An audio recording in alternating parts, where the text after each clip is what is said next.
and I'm here with actually my dad, Andrew Pudewa, and we are here to do another live Q&A. We had lots of fun when we did one last month, so we wanted to hop back on and do another one. I know everybody has lots of questions for Andrew Pudewa all the time, so now's the chance to get them answered sort of in an informal way live on Instagram. So first I just wanted to put a little plug here to let you guys know about our new Fix It Grammar program that we just launched at the beginning of this year.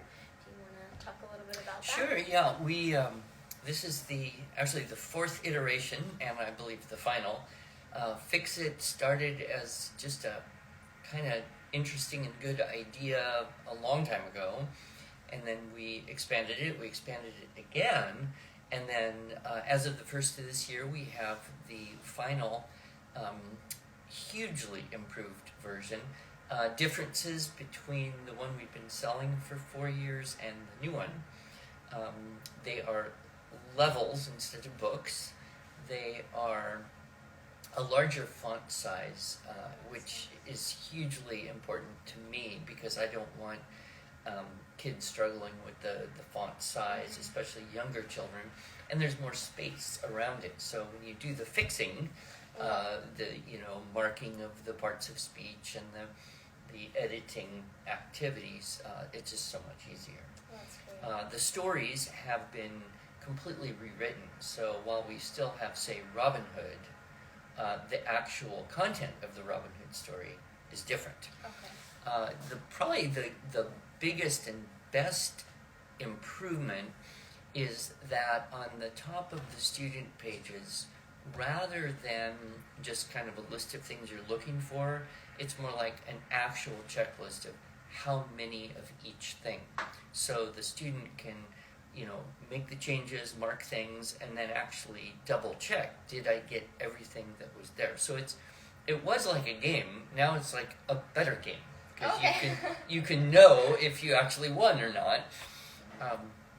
And it's super easy. If you aren't familiar with the previous edition of Fix It, we've won pretty much every award out there, especially in the homeschooling world for grammar programs, and it's relatively painless, 10, 12 minutes a day, 15 max, and if you were to continue on and do, all 6 Fix It levels, starting maybe grade 4 or 5 and moving from there, you would, even you as a parent or teacher, would probably learn more grammar than you ever thought, and you would know more grammar than, I would say, 99.99999% of all English-speaking people on the planet.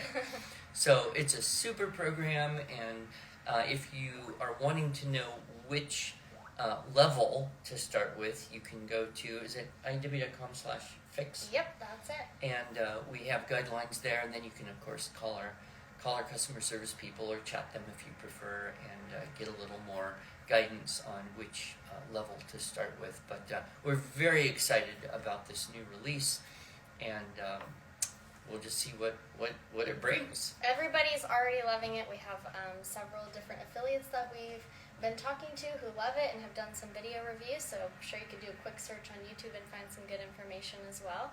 And people are loving it so far, so we're pretty happy. All right, if you're ready, we will jump right into our questions. Yes. So nice. I like wave back. I think it's that they're joining, and then you can wave back at them. Oh, you can wave back. Yes, okay. Yeah. All right, very first question is from, and I apologize if I mispronounce any of these usernames. This is kwenthold01, says, does IUW go through high school? Does it focus on writing and grammar, or does it include literature?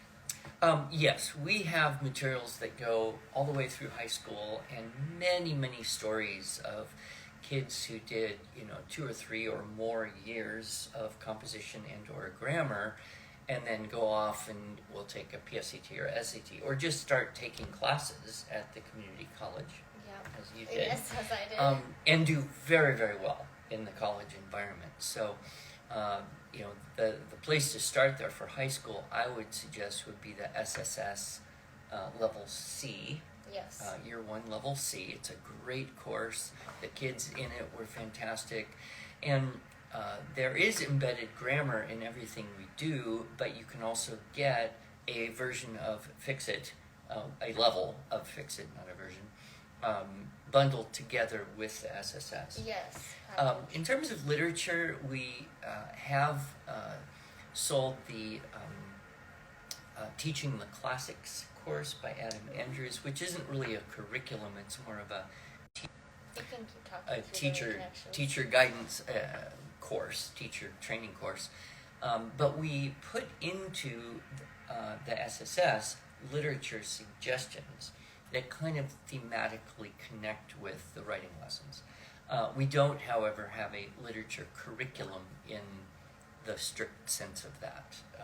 So that's what you want. There are other options. And I think there's also Timeline of Classics has some classic book recommendations, just if you're looking for more literature suggestions. Yes, there's over 1,000 books listed in there, and it's organized by time period. So it starts with books that were either written in or written about ancient times, and moves into more recent, say biblical, modern, more recent ancient times, and then into medieval, and then into modern and modern day. So yes, you could find, and then the books are divided by reading level, so elementary, middle, and high school, and a little bit of comment about the author of the books if you're not familiar with it. And all of these products will, as always, after the live is finished, I'll link these in the comments so you'll be able to find those easily afterwards. All right, next question is from @StacySteger. She asks, where do you begin with an extremely reluctant 8.5-year-old third grade writer? Well, it's hard to know. People say, when do you begin our writing program? And I usually will kind of point them toward reading level rather than age or grade corresponding with age. So I think the best time is when you hit a reading level of about grade 2 or 3. Of course, you have a little nephew named Aiden who just turned 9, and I just did the very first 2 lessons from Bible Heroes. Really? Yes, I didn't know with that. him. Did he enjoy it? Yeah, he did. He was very hesitant because he's such a perfectionist when it comes to writing letters. He's an artist at heart. And I'll tell you, 6 sentences, I think, 6 or 7. It took an hour to get 21 keywords on that paper. But at the end, he goes, that was fun, which was, of course, the goal. Yeah, absolutely. So, he's maybe a little bit later than what you would think of in terms of grade 2 or 3, but for him, it was perfect timing. If I had tried that, 8 months, a year ago, it wouldn't have worked. So, you can always try, and if it goes well, move on, but, you have to kind of look at where's the reluctance. Is it on the reading side? Is it on the making letters on the paper side? Is it on the confidence side? And of course, you can just do things together. At first he said, do I have to copy all the words? I said, no, if you get tired, let me know and I'll copy some for you.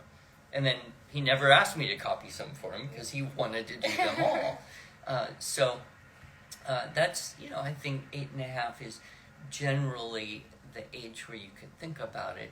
But, if it's still too painful, just wait a little longer. And would you recommend one of those courses, Bible Heroes, or the alternative, which is People and Places in Our Community? Yeah, those are good. I mean, it's gonna be hugely helpful if the mom or tutor, teacher, whoever, has watched our Teaching Writing Structure and Style teacher training course, because then you understand everything, you've done it all yourself, and you know why and how we do what we do, and then using that or one of the other theme-based books. Some people have started grade 3 with All Things Fun and Fascinating. Oh, that's a great one too. That's a slightly higher reading level, so it's all about that. And don't stress it if you feel like the child is still just on the young side. Don't worry about it. Do some copy work, simple copy work every day. Letter formation, practicing. Don't worry about age, because when the readiness is there, then the progress will be very rapid. Yeah, that's a very good point. All right, next question is from @Cynthia Christine, and she said, this is a question from Noah in California. He asks, why is your favorite book your favorite book? It's a good question, Noah. I'm going to actually give you two answers. My favorite nonfiction books are my favorite because of the value of the information that they convey. Top of the line would be Why We Sleep by Matthew Walker, Eat to Beat Disease by William Lee, and then probably the most recent one I finished, I would put it on the list of most important books in print in the world today, The Boy Crisis by Warren Farrell and John Gray. Fiction books are just different because fiction books are my favorite books because, you know, they're not even plot driven. I'm listening to a book called Rules of Civility by Amor Towles, and the descriptive power of this writer is just mind-blowing. It's just, you just feel like you're injected into that time, place, world, that person's mind and experience so powerfully. I'm just in awe of people who can do that with words on paper. And you know, is the fiction book engaging, and also does it have uplifting elements? And if it doesn't, I give up on it pretty quick. It's hard to get through a book that's not uplifting in some way or form. All right, next question is from A. Molkzinski. I hope I pronounced that right. And she asks, what do you wish you had learned sooner? Oh, that's a good question, too. I'm going to go with one thing that's kind of academic, and one thing that is much more personal. Perfect. The academic thing that I wished I had learned sooner was Latin. Oh. I ended up starting to learn Latin seriously when I was about 51 years old, and I was teaching my two youngest, you and Chris, and I continued teaching Latin for 6 years. I saw one question, how did you teach Latin? Oh, really? I didn't And see so that I'll one. just answer that and say I used the Memoria Press first form, second form, third form, fourth form series, and then I went into Henley. It is a grammar first approach, which is a little bit different than some people's approach. I respect, all of the Latin publishers from Cambridge, Classical Academic Press. I personally like things that are super well organized, and I don't need cute. I can make things fun. I can play with it, but I do like organized. So I found Memoria Press Latin to be great, and I wish I had started doing that earlier because I learned so much about my own language, about kind of the inner secret workings, what did Lewis call it? The deep magic of language through studying Latin.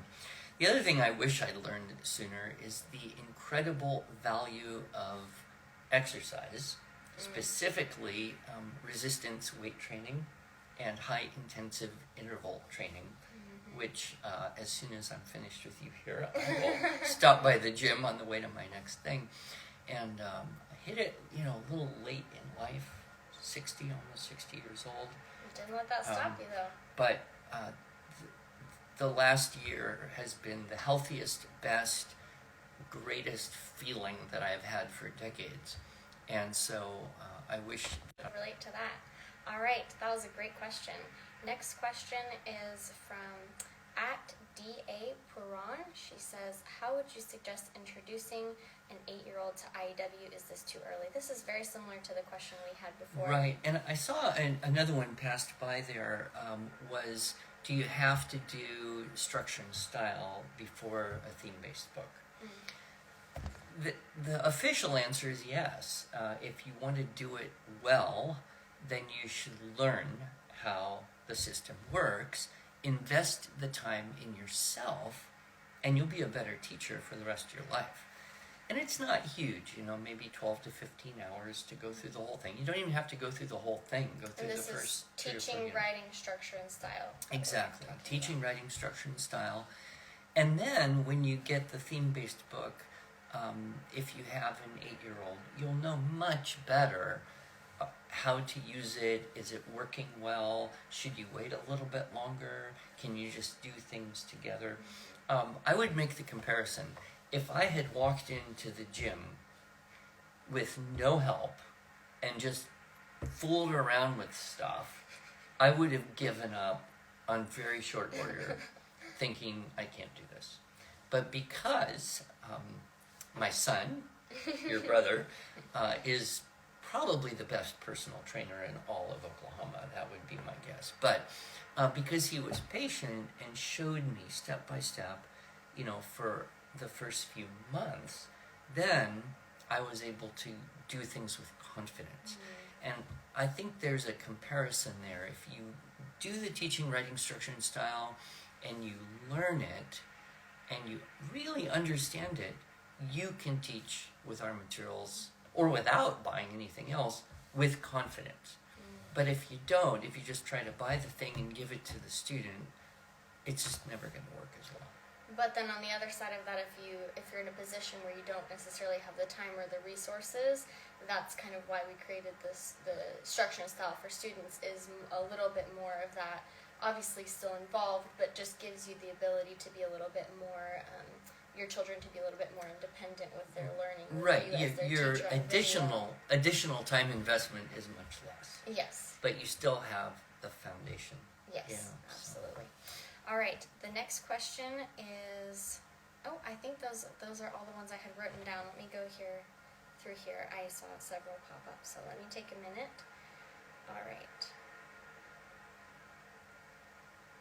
This says, what would you recommend? This is from @the_homeschool diary. Asks, what would you recommend after Fun and Fascinating? All things fun and fascinating.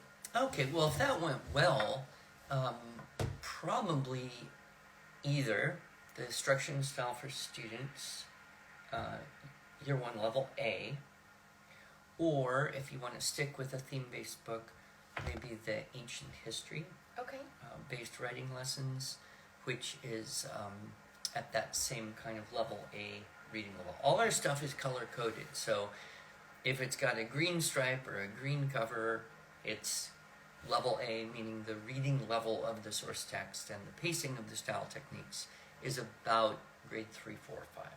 Okay. Level B, middle school, that's blue. Everything's blue. And then level C, purple, high school.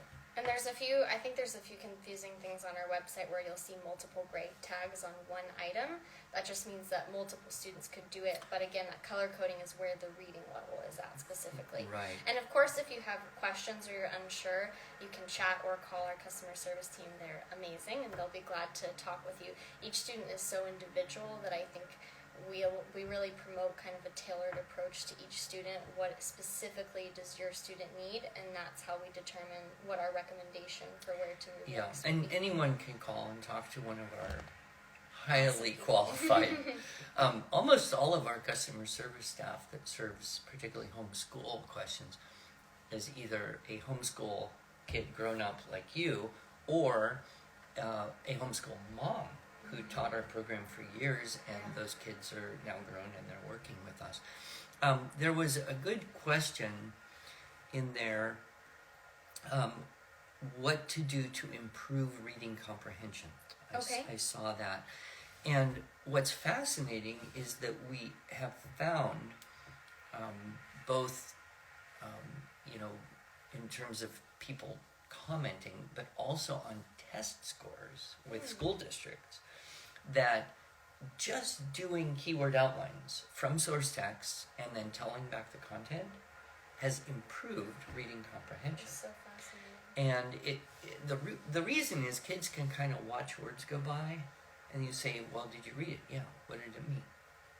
I don't know. What did it say? I don't remember. Well, did you actually read it? Yes, I did. So what did it say? I don't know.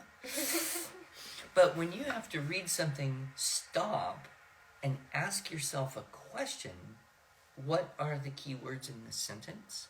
It actually kind of changes the way that you interact with text. And, Aiden, when he did this, he was very nervous that I was going to ask him to tell it back word for word exactly like the original. He's like, do I have to memorize it? No. You just have to kind of, tell me what you think it meant. Yep. He's like, oh, okay, well, he can talk your ear off about anything. So that was a good illustration. And then the second time, he didn't even have a hesitation. And so I have found that getting into the writing program, even if you're just doing everything together,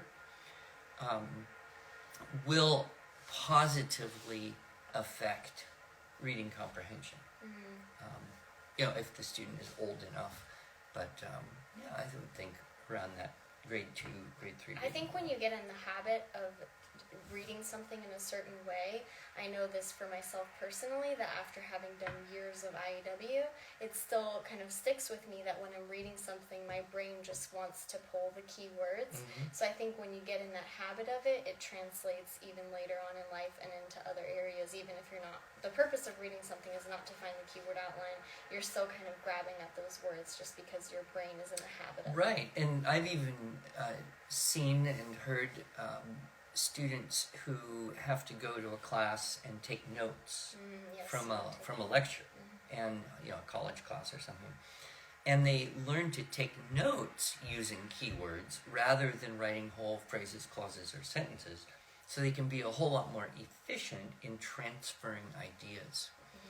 And then when I plan a talk, I usually plan it using just keywords as well. That's interesting. I didn't know that. Because I know what I'm going to say. Yeah. I'm just trying to remind myself. So the skill of working with keywords is a huge time saver. Lifetime benefit. Lifetime benefits. I would agree with that. Okay. All right. Here's another question from @PrayLoveHomeschool. What would you do for a 10-year-old who is still learning to read for writing? Should I do PAL or people and places in our community, or should I wait? That's a hard one to answer. Still learning to read. I guess we'd be looking at phonics and decoding and fluency in that way. Very limited sight vocabulary. Probably the PAL is going to be the better place to go, because it's going to reinforce all of that phonics and getting to spelling. And there's a fascinating relationship between spelling and reading. In fact, I've noticed this. I love having grandchildren because I can observe them with a whole lifetime, really, of experience. And then if they get irritating, I just go back to your mother. But observing my grandchildren, I'm seeing things that I kind of knew to be true, and I'm seeing those outpictured again. One of them is fascinating. I knew there was research on this, but I just have observed it. A child who knows how to spell a word, even if it's just verbally, is much more likely to recognize that word when they read it. So with the PAL writing, you get that loop between spelling and trying to, of course, make letters properly and copy words, but it feeds the reading ability as well. And then, you can move from there into probably the people and places or Bible heroes. Okay, great. This is @Lorena Miranda Cutlick. I hope I pronounced that right. And she's asking if you can talk about the online classes. Sure. Our online classes, we have over a dozen teachers. I'm not sure how many students we have, but we're up in the very high hundreds, maybe close to 1,000. A lot. We are careful. Our student-teacher ratio is strictly limited. We use the Structure and Style for Students video course, and we do a flipped class. So a flipped class is where the students would watch the video, start in on the assignment, and then have the class on that lesson so that the teacher can then answer questions and give pointers and tips and engage the students without having to spend a whole lot of time teaching the idea. So rather, a typical class, here's the presentation, now here's the practice, and the teacher does both. We're maximizing the time by saying, here's the presentation on video, and everybody sees it the same way, so it's very consistent from teacher to teacher. And then the teacher can assist in that whole process. We also bundle together Fix-It, grammar, with the online Multiple classes. courses in one. And do the teachers grade the students? Yes, the teachers give, and that's really the bulk of their work, is giving the detailed feedback. We use a particular platform that allows easy communication between teachers and students and parents, and use a markup so that the kids can see exactly what the teacher says. And then the teacher can see, oh, a few kids misunderstood this, or they do that kind of thing, or there's a goofy grammar usage, and then they'll address that to the whole group, and everyone gets the kind of mini grammar lesson at the point of need. Okay, that's great. I hope that helped to answer the question. All right, we have another question from, this is also from @Stacy Steger. We answered a question from her earlier. She said, we started All Things Fun and Fascinating, but he hates to put pen to paper. He would rather read encyclopedias all day. Well, that's nice that he would rather read encyclopedias. There are a couple other questions went by that I think this thought will address. Okay. When you look at children who really dislike, putting pen to paper, you want to find out, okay, what's the impediment? Usually, especially with kids as they get into, 10, 11, 12, there's something there that makes it hard, that causes them to hate it. And it could be a visual thing, it could be a eye-hand coordination, or just a physical, but it's actually, if you boil them all down, it's usually stamina. It's tiring. Yeah. Right? And I have met children who are exhausted by writing one 5-letter word. There can be other problems, such as I don't know how to spell anything, therefore I'm afraid to write anything. There can be, other attention issues, but it's all kind of about attentiveness and stamina. So what I often recommend is don't worry about the composition side, get going with just straight copy work. And set a minimum number, like, okay, 20 words. You could start with 20 words a day, or, if you could do a little more, 50 words a day. So something that would fit into about a 15 to 20 minute attention span. And then set up some kind of motivational system. So your job is to copy X number of words. If you finish in 20 minutes, you get a bonus. You get a point per word if you copy it correctly. If you copy it incorrectly, then you don't get paid for that word. Boys in particular are very economically minded. And so some kind of system with pennies or points or whatever will often move them into the zone of being willing to do something that they would prefer to argue their way out of. And then, of course, those points have to add up so that over a period of, a week or two or more, you have to be sure it's in the right zone, because if you win the prize too quickly, then there isn't that delayed gratification benefit. But if it's going to take you 6 months, then you just give up. So usually, somewhere in 2 to 4 weeks, you could cash in those points for something that you really would like. And I always try to encourage parents and say, this is not bribery. Bribery is when you pay somebody to do something illegal or immoral. This is an economic system that appeals to many kids. And then the things you can use for your points would be things that are good anyway. Maybe get to go to a ball game with dad, or a mom-son date, right? Or the family gets to go to the zoo, or you could go down to the level of a new Lego set. That even that's still good, basically good. I would stay away from candy and dumb toys, and try to elevate those things to things you would like to give your children anyway, and now you have the child working toward the goal. And one of the things in the Boy Crisis book I mentioned, he said, the greatest predictor of success in life according to his studies, is delayed gratification. Being able to work now for a benefit later. So I think that if children are needing stamina at putting words on paper, then just straight copying things and having a goal each day and having a benefit system can make a huge difference. I actually did this with your brother. I remember. And it was hugely motivating. His big thing was airsoft weaponry. I remember that. And it would have been like, full out fight to the death to make him do it. But once we got that system in place, you can earn something.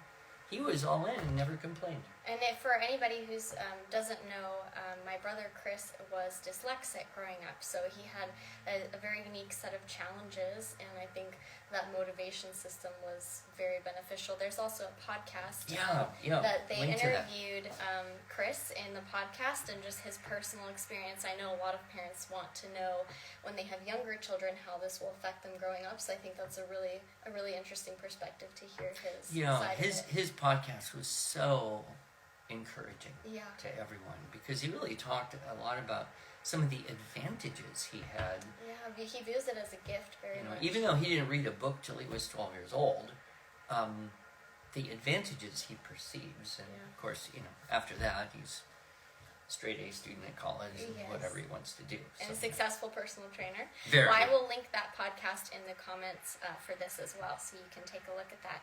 All right, see if we have anything else. If someone says, how do you help kids that are dyslexic? Oh. And that's too big of a subject to address in a couple minutes, but we have a whole page of links to our articles, podcasts with people like Susan Barton, the IDs who wrote The Gift of Dyslexia. There's a lot there, so maybe Luba Kochubi could look for those links that she'll put up. I will put those in the comments, and then again, you can, if you wanted a quick answer, you could chat our customer service. They could give that to you, as well as a bunch of personal recommendations. They know a lot about that as well. All right, let's see here. Also from the same person, Luba Kachubi asks, how long should a writing lesson be?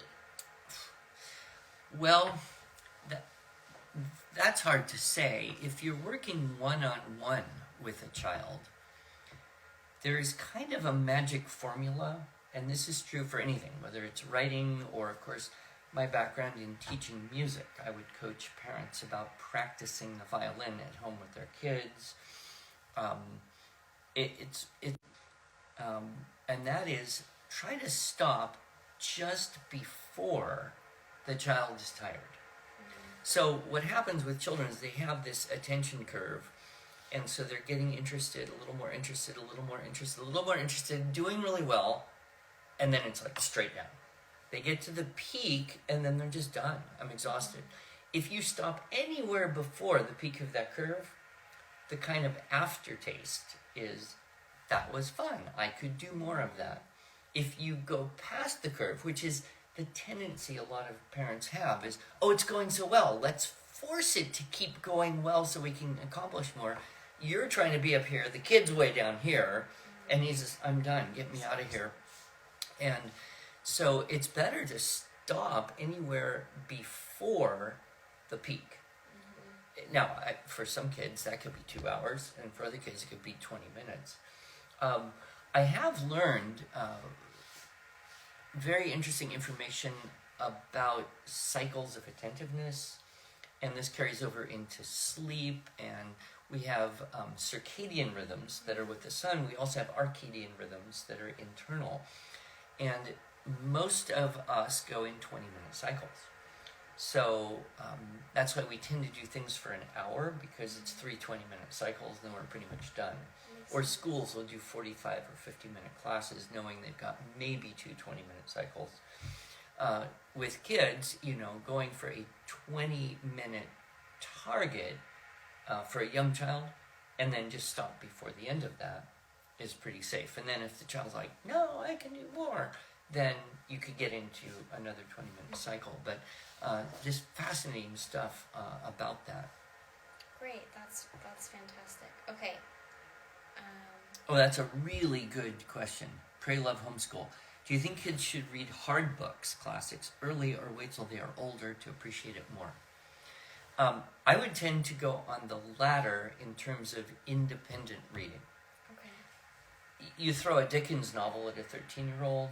You even throw Tom Sawyer at a 13-year-old, and they may just be, I can't deal with this. Mm-hmm. And they'll hate it. But if you read it to them, or if you don't have time, audiobooks. Yes, audiobooks. So I know so many kids who listened to audiobooks when they were younger, books they never would have been able to read. I miss that. And then when they later teens, they love reading those books. Mm-hmm. So I would tend to say, give them things that they can decode relatively easily to build the momentum, but stoke their love of the literature itself by reading out loud and audio. And of course, our good friend Sarah McKenzie at Read Aloud Revival is all over how to navigate that world of great literature. resource. And I think that was huge for Chris too, kind of with the dyslexia question. Mm-hmm. That audiobooks were one of the most significant things that improved his love of learning and interest in books. Even though he couldn't read them himself, he was able to absorb the stories. And I just remember him with his headphones and all day long, every day, listen to audiobooks. Yeah, absolutely. Alrighty, well I think that is pretty much all of our questions. I didn't see any. I hope that we didn't miss anything. Okay. This was a great chance to ask you some questions. Thank you for all of your wonderful, knowledgeable answers. If anyone thinks of a question after we finish, just chat us, email us, call us. Most of the questions my team has heard me answer just as well as I can. Yes, that's very true. And also, if you're interested in asking him a question when we're not having a live, you can submit it to podcasts at IEW to be featured on the Ask Andrew Anything podcast. Yes. That's another great resource as well. All right, well, thank you guys so much. We will plan for another live probably sometime next month. I think we're going to try to do them once a month. Okay. And I'm always happy for an excuse to have you over to visit. So, all right, well, thank you guys so much. We hope you all have a wonderful day. All right, God bless.